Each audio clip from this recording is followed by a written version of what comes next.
Welcome to the iCentralize Reporting and Analysis demonstration video. This video will demonstrate the core functionality of the reporting component of iCentralize and how to navigate through that reporting interface.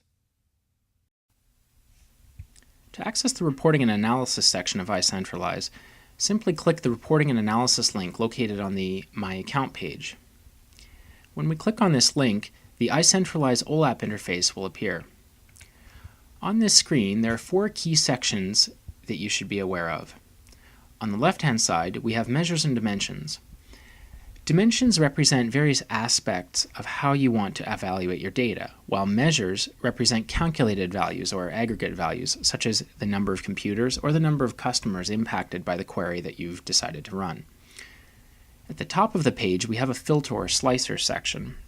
The filter section is designed to allow you to filter the data without cosmetically adding those filters or those slicers to the output or the visual aspect of the cube.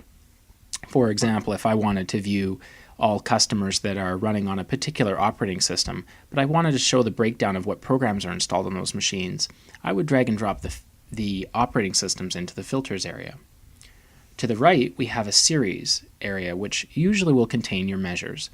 Again, measures are calculated values, such as computer counts or customer counts. Located on the bottom is a categories area. This section indicates how you're going to be grouping your data. So if you were to group by customer, by product, we would add the customer and product dimension to this area below. Moving data items from filters, series, or categories is simply done by dragging and dropping. In this case, if we wanted to add a breakdown of customers, we would simply drag and drop the customers down into the categories area. Once this is done, we can see the default measure, computer count, immediately takes effect, showing us the total number of computers running at each client site. If we put our mouse over each one of the items, we can also see a tooltip that indicates the actual value that's being used. You'll notice at the top portion of the chart, there's a small tab that says Grid.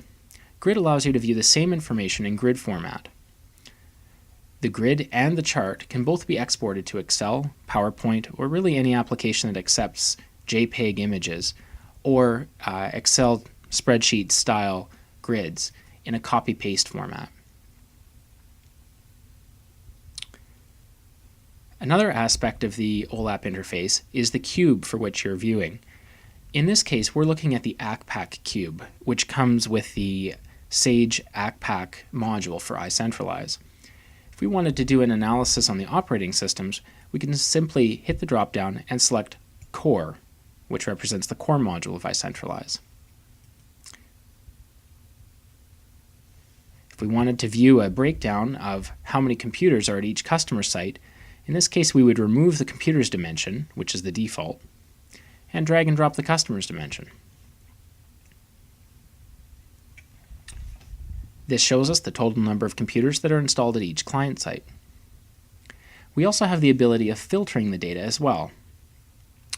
Filtering allows you to basically, on the fly, control either on a percentage or a fixed value which items you'd like to show. So if you're only interested on the clients that have the largest number of computers, this would be the area that you can make this change on the fly.